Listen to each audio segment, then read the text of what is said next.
Robert Anderson, a man who had seen his fair share of dust and conflict, found a deep, abiding peace in the manicured lawn of his suburban home.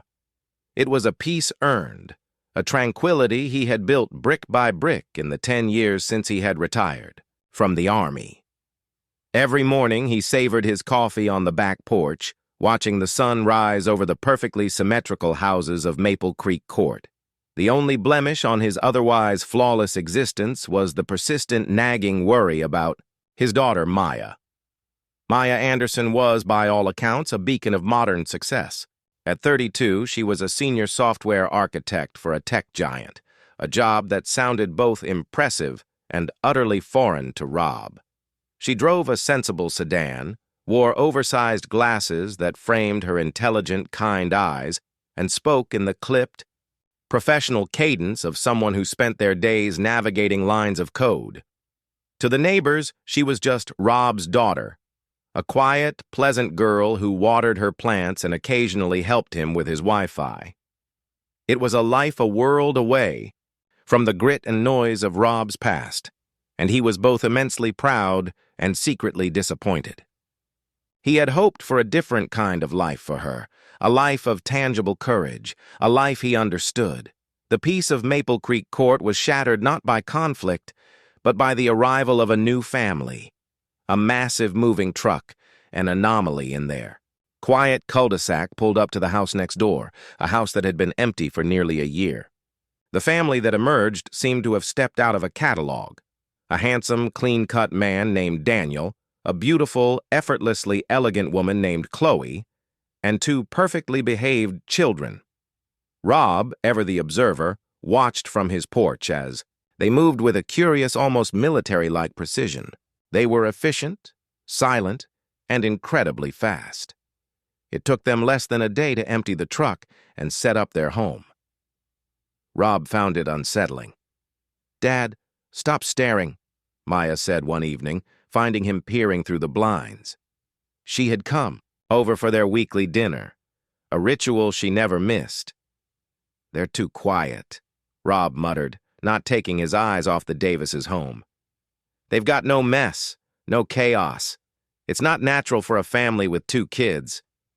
Maya chuckled, a soft, warm sound that always put Rob at ease.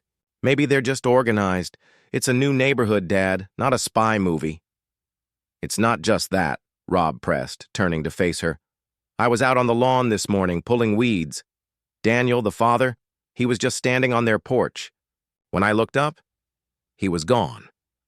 Not walked away, just gone, like he'd never been there. And he was watching me. He probably went inside to get a drink.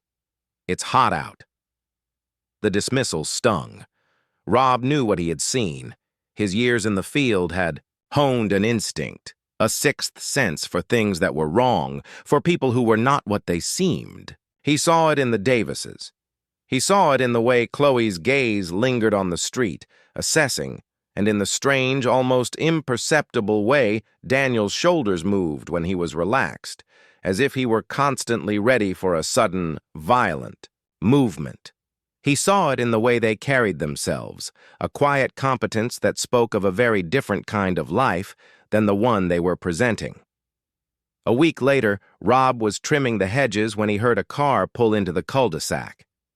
It was a beat-up sedan, an old Ford with a broken taillight and a dented fender. It was so out of place it might as well have been a spaceship.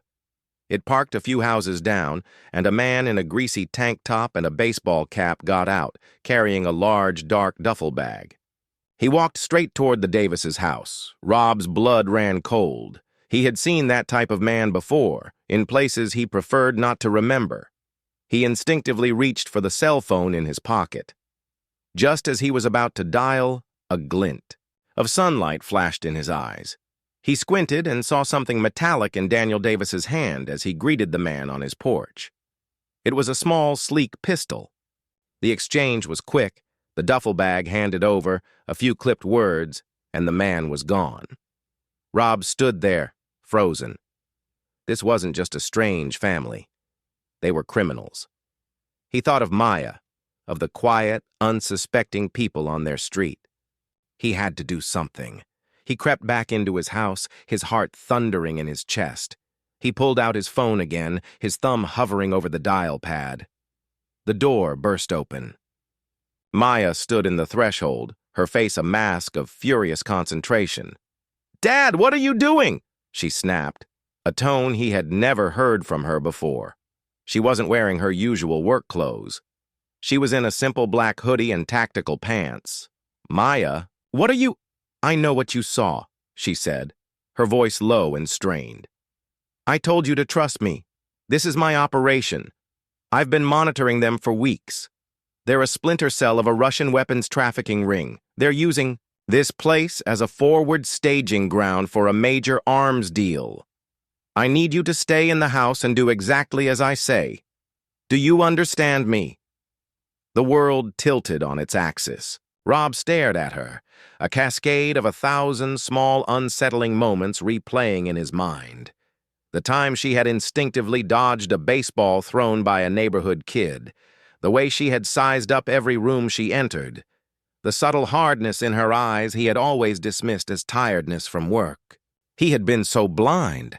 Before he could respond, a deafening bang split the air, followed by another. A flash of light erupted from the Davises' home. Rob's military training kicked in, overriding the shock. He shoved Maya behind a wall. "They're onto you? What are you doing here alone?" "I'm not alone," she said, her voice steady now, focused. She reached for her belt, a place where a sidearm should have been, but it was empty. She looked at her phone, at a screen glowing with schematics and live feeds. "The tactical teams are in position. They just didn't wait for my signal. I was trying to get you out of here." The front window of the Davises' house exploded inward. 2 armored figures in black tactical gear burst through the frame, followed by a third. They moved with a practiced, brutal efficiency, their rifles up, scanning the room. One of them barked something into a radio, a string of commands in a language Rob couldn't understand. Suddenly, a massive black SUV roared into the cul-de-sac, followed by 3 more. The street filled with armed men and women, their faces hidden by helmets and balaclavas. Rob's heart pounded, a mixture of terror and awe. This was not a local police raid. This was a different level of operation entirely. From the lead SUV, a figure emerged. Taller than the rest, their posture radiating command. They held a high-powered rifle and moved with a terrifying grace, a ghost in the chaos. The figure raised a hand, and all movement on the street froze. The person then strode to the house, to the shattered window where the others were. The figure looked over to Rob's house, and Rob saw a chilling, familiar glint from the face shield. He knew with a certainty that shook him to his core that the person was looking right at him. The commander turned back to their team. "All units, stand down. We have an uncooperative target. Wait for my signal." The commander spoke with an authority that left no room for question, a voice so cold and direct it could have been forged from steel. The person stepped back, then reached up with a gloved hand and removed their helmet. The face that stared back was his daughter's, not the sweet, smiling daughter he knew from Sunday dinners and quiet talks about her software job. This was a hardened, focused, beautiful stranger. Her eyes were sharp and cold, her jaw set, and her face streaked with dirt and sweat. She raised a hand to a hidden earpiece and gave a final order. "This is Commander Anderson. We're going in. All teams, clear the house." The silence that followed Commander Anderson's order was louder than the explosions that had preceded it. Rob, huddled behind his wall, felt a strange detachment, as if he were watching a film. The woman in the tactical gear, the commander of an entire FBI squad, was an absolute stranger. Yet the voice, the set of the jaw, the subtle way she adjusted her stance, they were all undeniably Maya. The daughter he thought he knew, the one who meticulously organized his spice rack and reminded him to take his blood pressure medication, was a phantom. This woman, this ghost of his daughter, was the real person. The quiet, organized civilian was the lie. A fresh barrage of shattering glass and splintering wood jolted him back to reality. The house next door was a symphony of destruction. Muffled shouts in Russian mixed with sharp staccato bursts of gunfire. Rob's heart hammered against his ribs, a rhythm he knew well, the song of combat. He wanted to move, to do something, anything. But his daughter's command, the commander's command, echoed in his head. Stay in the house. He was not a soldier now. He was a liability. The realization hit him like a physical blow. Suddenly, Maya was at his side, her movements silent and fluid. Her helmet was still off, her eyes blazing with a fierce, cold light. She pushed him further into the hallway, her hand on his back. "Dad, listen to me," she whispered, her voice a low rumble. "I need you to get to the basement. Go down there, and stay down." "Maya, what in the hell is going on?" he demanded, the words a desperate plea. "Later." "Now," she said, her attention already divided, her eyes darting toward the front door. "They've got a secondary exit. They're trying to circle around." Before he could protest, her radio crackled to life. A voice, frantic and sharp, cut through the noise. "Commander, they're on the east flank. We've got a runner. He's got a device." Maya's face hardened. She swore under her breath, a guttural sound so unlike her. "Damn it, he must have a dead man. Switch. All units, divert and converge on the east flank. Stop him before he leaves the perimeter. Do not engage the device, I repeat, do not engage. I'll handle Daniel and Chloe. Secure the house. Now!" she commanded. The sound of the firefight intensified, but shifted direction. Rob heard the rapid patter of feet on pavement, the screech of tires, and then the sickening thud of a body hitting something solid. The runner was down. The fight was far from over, though.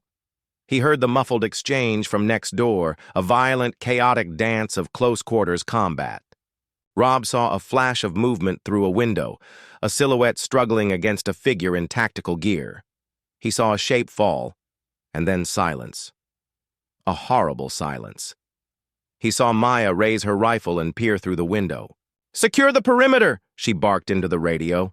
"They've been taken down. We have 2 in custody." Relief, sharp and unexpected, flooded Rob. They had won. The street was safe. But then, Maya's face went white.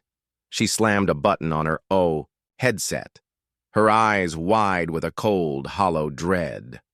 "What? Say again." The voice on the other end was too low for Rob to hear, but Maya's reaction was all he needed. Her body went rigid, her hands shaking slightly. "He's not there? Are you sure? Check the access tunnel now," she screamed. A moment later, she slammed her hand against the wall. "Damn it! He's gone! Daniel's gone! He wasn't in the house! He was the runner, the one with the device, and he got away. He must have a backup plan." The air went cold. Rob understood the implications immediately. The man with the pistol, the one who had disappeared from his porch, he was the ringleader, and he had escaped.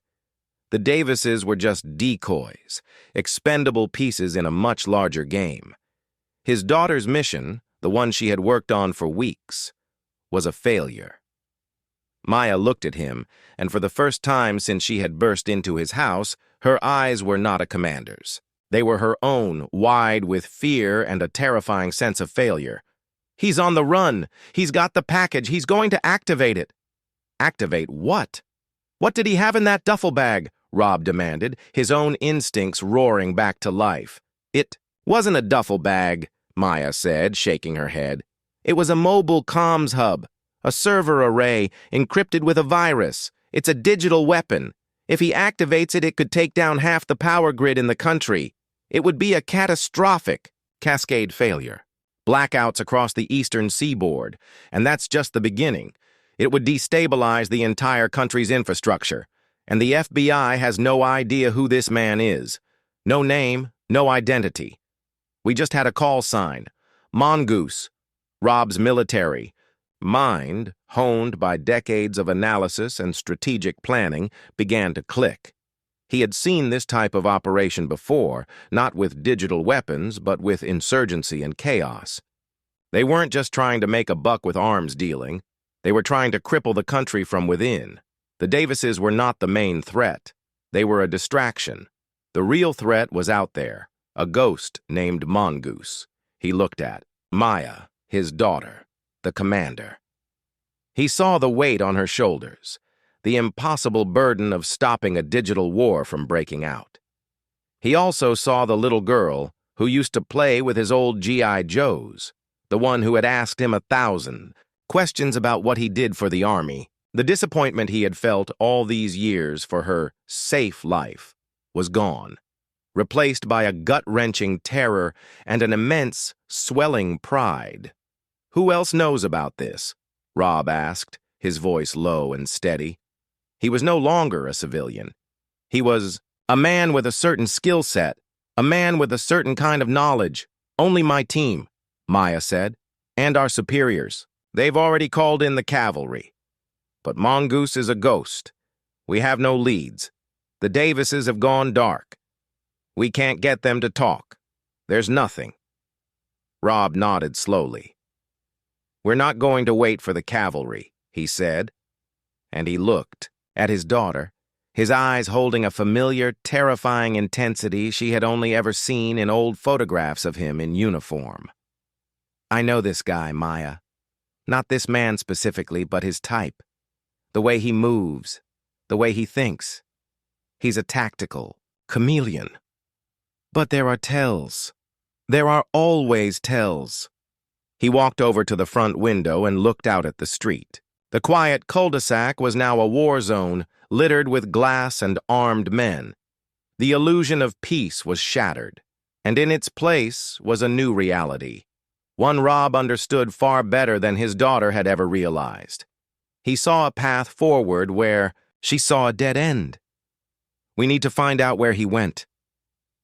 "And we need to find out fast," Rob said, turning to face his daughter. "This isn't your operation anymore, Commander. This is personal, and you're going to need my help." Maya stared at her father, her shock giving way to a new kind of terror. He had just gone from a helpless civilian to her unwilling partner. The man she had spent a decade trying to protect from her world had just willingly walked into it, and he was taking command. She looked at him, this man she had always thought of as a soft, retired soldier, and she saw the predator he had once been. The father was gone. The hunter was back, and she knew, with a certainty that chilled her to her core, that the hunter was going to lead her straight into a trap. The quiet suburban street, now an active crime scene, hummed with a different kind of energy. Tactical teams, their faces grim and focused, moved with silent precision, setting up a perimeter, stringing up crime tape, and documenting every piece of debris. The illusion was gone, replaced by a brutal, undeniable reality. Inside the house, the sterile, professional silence of the FBI's cleanup crew felt colder than a morgue. Maya stood in the middle of her living room, her radio now silent, her face a blank mask of professional detachment. The terror she had shown her father was gone, replaced by the steely resolve of a woman who had failed and was now fighting her way back from the abyss. She watched Rob, her father, as he moved. He was no longer the retired man in a polo shirt. He was a shadow, a ghost from her childhood. He walked to the window and looked at the Davises' home, not with the horrified eyes of a civilian, but with the analytical gaze of a veteran. "You need to go," Maya said, her voice low and firm. "This is a federal crime scene. You can't be here." Rob didn't turn. "Don't be stupid, Maya. You just said it yourself. You have nothing. No leads, no names, no motive beyond a vague desire for chaos. Your protocol and your procedures failed. You've got an enemy that's one step ahead, and you're still playing by the rules he's already broken. And you think you have a better idea?" she challenged, her voice rising slightly. "You haven't been in the field in 10 years, Dad. This isn't Iraq. The enemy isn't hiding in the dust. They're hiding in plain sight, in the digital world. What are you going to do? Read their minds?" He finally turned, and the look in his eyes was not one of defiance, but of a quiet, terrifying certainty. No, I'm going to read their movements. You were so focused on the digital, you missed the physical. He's a man, not a machine. He breathes, he sweats, he leaves a trail, and that's a weakness. Your team is a hammer looking for a nail. I'm a scalpel. I'm looking for the flaw. She stared at him, unable to argue. He had seen the truth of the situation instantly. A truth she, with all her training and technology, had overlooked. All right, she said, defeated. What's the flaw? You said he was a runner, a decoy. He got away on the east flank, which means he came out of a secondary access point your team didn't know about, Rob said, his mind already piecing together the events. Your team focused on the front and back doors, the main points of entry and exit. But he was a runner. He needed an escape route. It wasn't about a clean getaway. It was about creating a diversion so the comms hub could be moved. He wasn't in the house. He was the one who set the whole thing off. Maya's jaw tightened. He had a device, a dead man's switch. My team thought it was the server itself. That's why they were ordered not to engage. Exactly, Rob said, taking a step toward the window. But what kind of device would a man like that use? Not a detonator. Too simple. Too loud. Too obvious. He used a comms hub. A silent digital kill switch. It's a trick to make your teams freeze up. He knew what they would be looking for. He knew their protocol. He exploited it. He didn't escape by accident.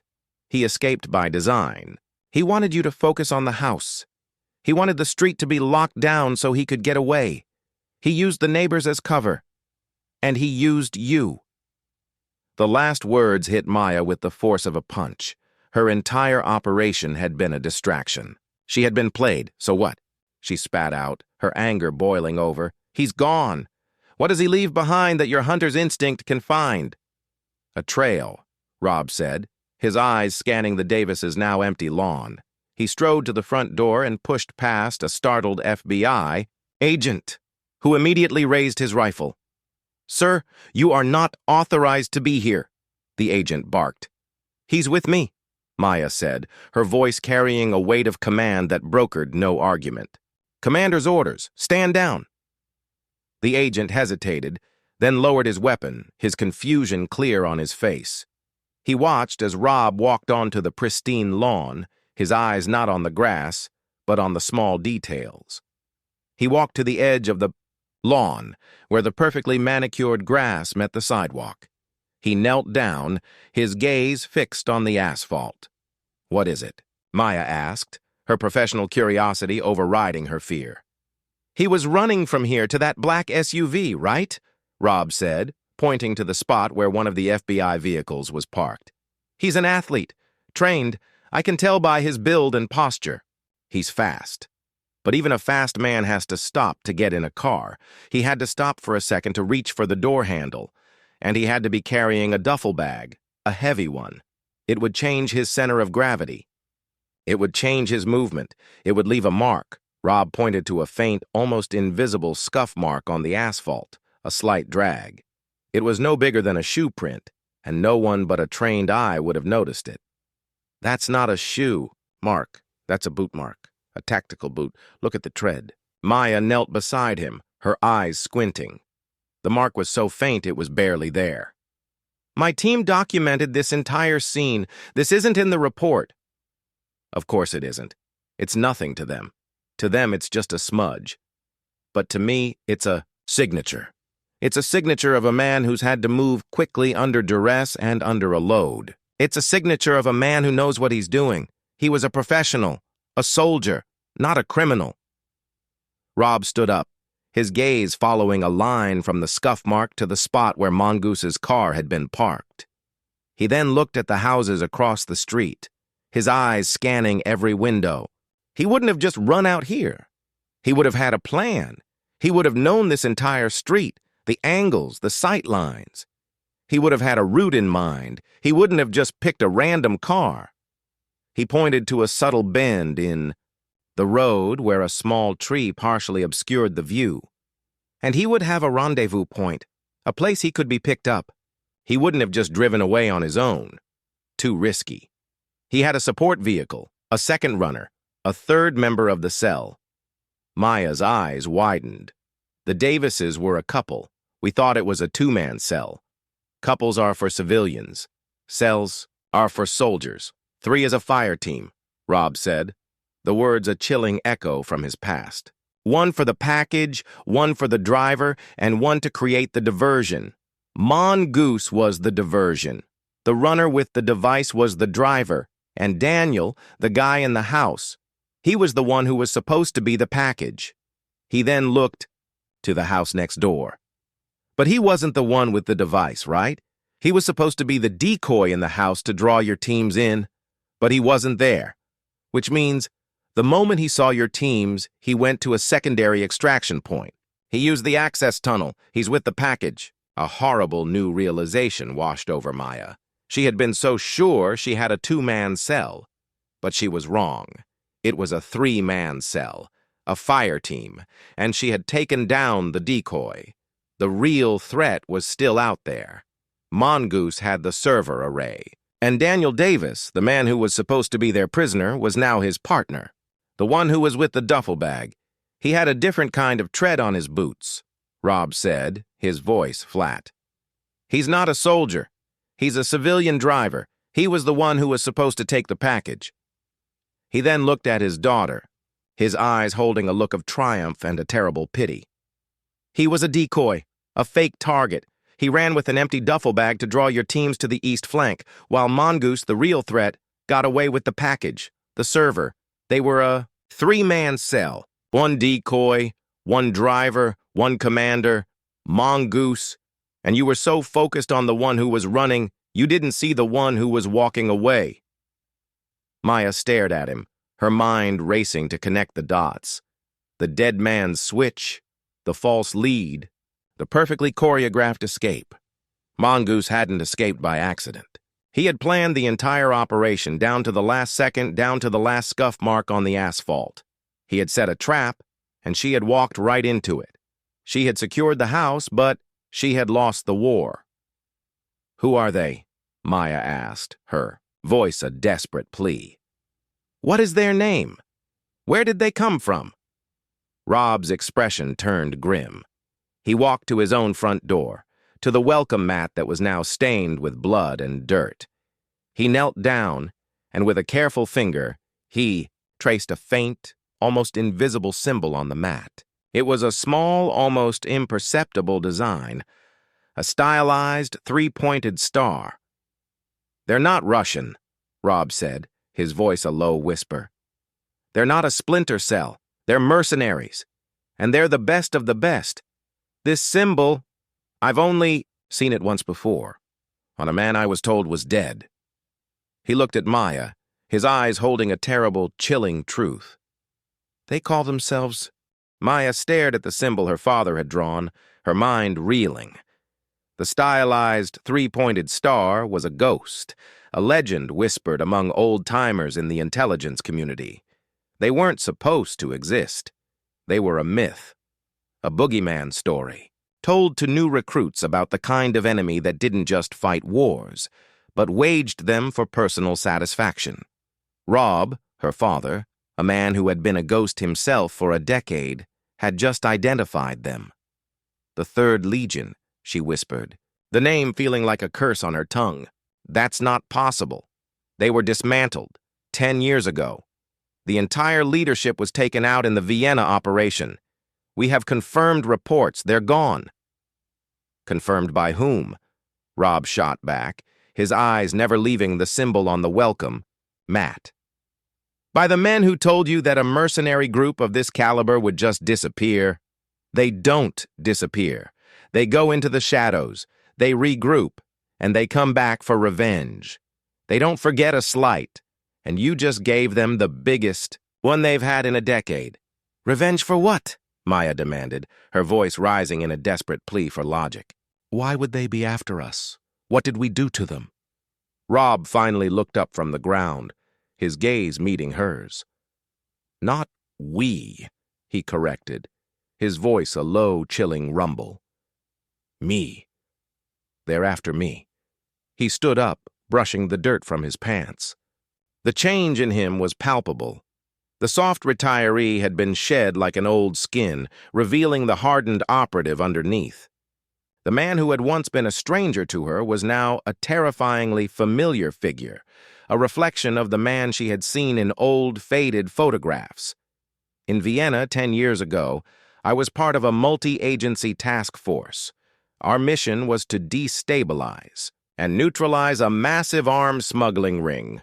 Rob began, his eyes distant, as if he were replaying the events in his head. They were using old Cold War networks to move high-tech weaponry and intelligence. Our target was the leader, a ghost we knew only as the Bishop. He was a master of his trade, a tactical genius, a man who could walk through a firefight and come out unscathed. He had a reputation for being untouchable. Maya's mind raced, trying to connect the dots. The name, the Bishop, wasn't in any of her files. Her files were a decade out of date. The name was a legend. Our mission was simple. Take down the network and the Bishop with it, Rob continued. We hit them hard. We took out their operations in 3 cities at once. We thought we had them cornered in Vienna. The plan was flawless. We had him boxed in. But he had an escape route. An old military bunker, a secondary access point hidden in plain sight. It was a perfect trap. He wanted to draw us in. Maya's blood ran cold. The words were a perfect echo of her own failure on the cul-de-sac. A decoy, a trap, a secondary access point. We walked right into it, Rob said, his voice flat. The place was a fortress. We lost 3 men in the first 3 minutes. The Bishop had rigged the place. He had a dead man's switch, a bomb that would wipe out the entire building. He was willing to die to take us out. But I got to him first. I disarmed the bomb, and I put a bullet in his chest. I watched him fall. He looked at me not with rage, but with a kind of strange, knowing grin. It was like he knew something I didn't. He died with that grin on his face, and I swore to myself that I would never forget that look. I was told he was dead. The mission was a success. I retired. I came here, and I raised a daughter. He paused, and for a moment, the silence was deafening. The men I saw today, they're not him. They're a new breed. Younger, faster, more brutal. But the symbol, it's the same. The 3-pointed star. It represents their creed. Vengeance, retribution, and judgment. They don't work for money. They work to settle old scores.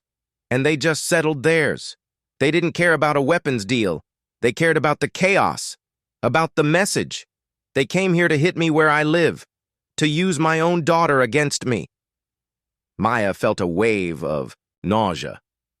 The entire operation, her failure, her team's embarrassment, the collateral damage, it was all a personal attack on her father. She had been a pawn in a game she didn't even know was being played. She had been so focused on stopping a digital war that she hadn't seen the personal, emotional one that was raging right in her own backyard.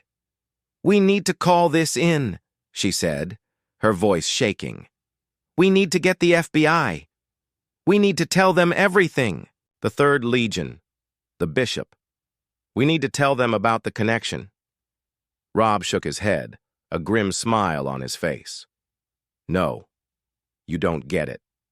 They won't believe us. The FBI has the official reports. They have the narrative. They have the truth. You're talking about a ghost, Maya, a man they've been told is dead. They'll think we're crazy. They'll think I'm a paranoid old man. And they'll take you off this case faster than you can say fire team. We can't tell them.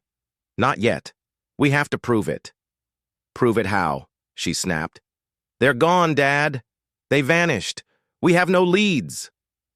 "That's where you're wrong," Rob said, his eyes scanning the Davises' house again. "They didn't vanish. They left a trail. A different kind of trail. Not a digital one, not a physical one. A psychological one. This whole operation was a message. And every message has a destination. They wanted us to find something. They wanted to send a message to me. They left that symbol for a reason. They want me to know who they are. They want me to know that they're coming.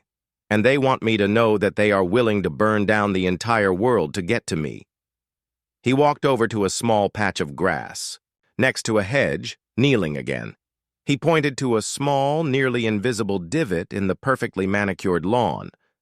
Look here. This isn't from a foot. It's from a knee. A man with a heavy load, a comms hub, would have to take a moment to adjust. It's a signature, Maya. A subtle one, but it's there.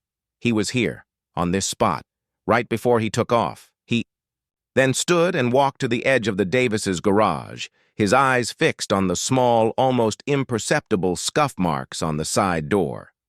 This isn't from a car. It's from a man. A man who was pushed against the side of the car, trying to escape. He looked at the window of the house, his eyes scanning the scene. They weren't just running. They were being hunted. But not by us. By them. By their own. They were a three-man cell, and they had a fourth member, an observer, someone who was watching from afar, someone who was ready to pull the trigger on his own men. Maya's mind raced. An observer, a silent member of the team, a lookout who would execute his own men to keep a secret. It was a level of cold-blooded efficiency she had never seen. This wasn't a criminal organization. This was a military unit, a ghost army. Rob walked to the edge of the cul-de-sac, his eyes scanning the street. They didn't just escape. They were extracted. A different car, a different route. They had a plan. They're on the move. But a man like that, he has to have a place to go, a base of operations, a safe house, and he wouldn't go to a random one. He'd go to one that was close, one that was in a blind spot, a place they could be safe for a while, a place that no one would think to look. He looked at the houses. Around him, his eyes seeing not just homes but lines of sight, tactical disadvantages, and points of entry and egress. He was no longer a civilian, he was a hunter. The cul-de-sac. It's a perfect trap. It's closed off. There's only one way in and out. Unless you know the back roads, the ones that lead out of the suburbs, the ones that lead to the old industrial park, the one that no one uses anymore, the one that's a perfect blind spot, the one that they would be using as a staging area. They've moved the comms hub there. They're going to use it to activate the virus. And they're going to activate it soon. Maya looked at him, her fear replaced by a strange mix of awe and dread. He was right. Her team had been so focused on the front of the operation, on the digital side, on the protocols and procedures, they had completely missed the physical. They had completely missed the human element. They had been played, and the man who had played them was a ghost from her father's past. You need to go, Maya said, her voice low and firm. Go back to the house. I'm going to call my team. We're going to hit the industrial park. We're going to get them. We're going to stop them. Rob shook his head, a grim smile on his face. No, you're not. They're waiting for you, Maya. They know you're coming. They've been watching you all this time. They know your tactics. They know your weaknesses. They know your father. You're going to go in there with a hammer, and they're going to be waiting for you with a scalpel. You're going to lose. He looked at her, his eyes holding a finality that brooked no argument. This isn't your fight anymore, Maya. It's mine. You're going to stay here, and I'm going in. Before she could protest, he turned and walked toward his car, leaving her standing alone in the middle of the street, the scent of gunpowder and the chill of betrayal in the air. He was going into a trap, a man who was now a ghost in his own life, a hunter walking straight into a snare set by a dead man, and she was powerless to stop him. The screech of tires was the only sound that broke the stunned silence of the cul-de-sac. Maya watched, helpless, as her father's car disappeared around the bend, swallowed by the late afternoon traffic. The scent of gunpowder and the raw, acrid smell of betrayal hung in the air, a physical manifestation of her failure. Her team, oblivious to the personal war that had just been declared, moved with sterile efficiency, sealing off the area, their movements a stark contrast to the emotional chaos raging inside her. Maya felt a hand on her shoulder. It was Agent Miller, her second-in-command, a man she trusted implicitly. His face was a mask of professional concern. "Commander, what's going on? Is the scene secure? Where's the suspect's car?" Maya's mind raced. She could tell him the truth. She could tell him everything her father had just revealed. The Third Legion, the Bishop, the psychological trail, the industrial park. But Rob's words echoed in her ears. "They'll think we're crazy. They'll take you off this case." She knew it was the truth. The FBI had a narrative, a timeline, a truth. A rogue operative from a disbanded mercenary group was not part of that narrative. It was a ghost story, and she couldn't afford to be seen as a believer. "It's not here," she said, her voice flat. "The suspect's car. It was never here. They were extracted. We were played." Miller's eyes widened. He looked at the scene, at the empty black space where the suspect's vehicle had been. "Played? By whom? And how did they get out?" "I don't know," Maya lied, the words tasting like ash in her mouth. "They had a secondary extraction point, a civilian car. They're gone. We need to expand the search. We need to secure every exit point in the immediate vicinity. Commander, the protocols dictate we—" "The protocols failed!" Maya snapped, her voice carrying a chilling weight of command. "Get everyone on the horn. I want every single vehicle within a 1-mile radius checked. We're not looking for a tactical vehicle, we're looking for a sedan, a truck, anything that could carry a passenger and a comms hub. And I want the industrial park on the west side of town locked down. Tell them we have a suspect possibly barricaded there." Miller looked at her, his brow furrowed with confusion. "The industrial park? We have no intel on that. We can't just do it, Miller," she commanded, her eyes blazing with an uncharacteristic ferocity. "I'll take responsibility." Miller, knowing better than to question a commander with that look in her eyes, nodded and barked orders into his radio. The agents, bewildered but professional, began to move, their search expanding from a crime scene to a city-wide manhunt. Maya walked back into her house, the familiar smell of her home now tainted with the coppery tang of blood and the cold finality of her own lie. She went to her computer, her hands shaking slightly. She had 1,000 leads to follow, 1,000 protocols to break. She had a ghost to chase and a father to save. She pulled up the FBI's classified database. The name Rob mentioned was her first target. The Bishop. Her fingers flew across the keyboard. The search results came back instantly. Nothing. The name was not in the database. The Vienna operation was. It was a file marked confidential. She opened it. The reports were all there, meticulously detailed. The 3 cities, the tactical, raid, the neutralizations. The Bishop, the report read, was dead, killed in action. She read the report, searching for a single mention of her father. His name, Robert Davis, was nowhere to be found. He had truly been a ghost, a man who had erased himself from the official record. The reality of his identity hit her with a physical blow. Her father was not just a retired soldier. He was a phantom, a man who had existed in the shadows, a man whose entire life had been a lie. He had been so good at it that even the FBI's most secure databases had no record of his existence. The man she knew, the one who loved to garden and drink his coffee with 2 sugars, was a fabrication, a beautiful, meticulously crafted fabrication. Suddenly, her computer screen flashed with an alert. A digital tracer she had placed on the comms hub's last known location had activated. It was a simple old-school bug, the kind of analog tool she had learned in her very first day of training. It was meant to track the hub's signal, to keep a breadcrumb trail. It was now offline. But before it went dark, it had sent one last piece of information. A location, the old industrial park, and a new signal. A small, subtle burst of a code she had never seen before. A code that was not in any of the FBI's intelligence files. Maya's mind raced. It was her father's code. She had seen it on his old ham radio set as a child, a strange, garbled series of clicks and whistles that he said were just for fun. It was a personal signature. He had used it to send a message, a beacon, to tell her where he was going. And it was heading straight to the industrial park.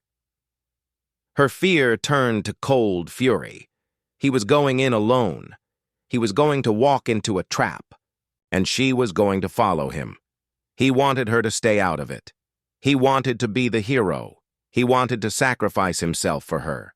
She wasn't going to let him. She was his daughter. She was a tactical commander. She was a hunter. She looked at her badge at the words Federal Bureau of Investigation etched on the gold.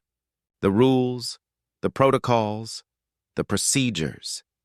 They were all there to protect her, but they were also there to hold her back. Her father, the ghost, had just shown her how to break them. Without a second thought, she reached for her tactical gear, her hands moving with practiced speed. She grabbed her helmet, her rifle, her vest. She was going into the trap, and she wasn't going to tell anyone. Not Miller, not her team, not her superiors. She was going in alone, a lone wolf on a personal mission, a daughter fighting to save, a father who had lied to her his entire life. She was going to break every single rule she had ever sworn to uphold. Because a hunter's instinct, she now knew, was stronger than any protocol. She strapped on her gear, the weight feeling both foreign and familiar. She was not a civilian. She was not a commander. She was a ghost, a hunter, a daughter. And she was going to war.